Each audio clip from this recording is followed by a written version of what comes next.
Hello. This story is called The Giant of Dalton Mill.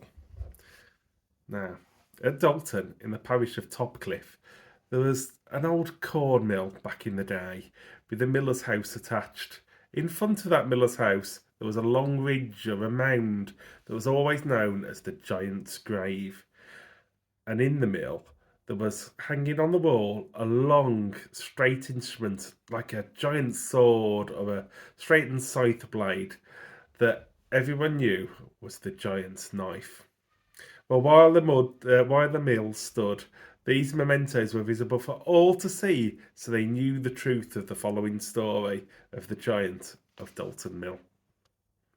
Well, this giant, he had the same taste for bread made of human bones as the one in a more familiar story, perhaps, who's accused of declaring fee, fi, fo, fum.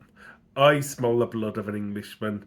Be he alive or be he dead, I'll grind these bones to make my bread.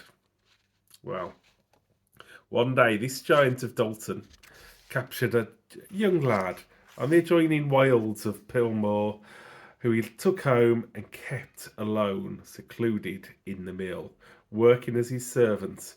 He was always denied any freedom at all or time off. He was trapped in the mill house the whole time. Well, Jack, this lad I mentioned, was determined to have a holiday from the giant, from slaving away in his house. And the Topcliffe Fair was coming up, which he thought was a perfect time to sneak away. This fair day came on one of the few hot days of July, and after a hearty meal, the giant lay down in the mill for his afternoon nap, but still holding the knife with which he'd been cutting his loaf of bone flour bread. As sleep overcame him, his fingers slowly relaxed the hold on the weapon. Jack sneaked up, got his hand on the knife, and gently drew it away from the giant. Then he firmly raised it with both hands and drove the blade into the single eye of the monster. The giant awoke with a fearful howl, but had presence in mind to turn towards the door and slam it shut to prevent the escape of his attacker. Jack was fair trapped, but his native cleverness came to his aid. Being blinded, the giant couldn't see him and only grope around the room to try and grab hold of him. Jack, desperately looking for escape before the giant grabbed him, killed the giant's dog, which was just waking up as the giant had shouted.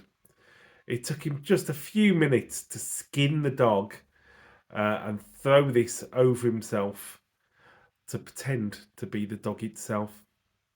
He barked, ran round the room, and passed between the giant's legs, who was none the wiser that it was actually Jack. This way, he managed to get to the door. Lifting the bar that kept it shut quickly, he dashed outside and escaped. The giant, mortally wounded, didn't last much longer after Jack's escape. Death claimed him shortly, but the giant's grave and his knife survived in the mill to prove this story's truth for years to come. Thank you for listening, and goodbye.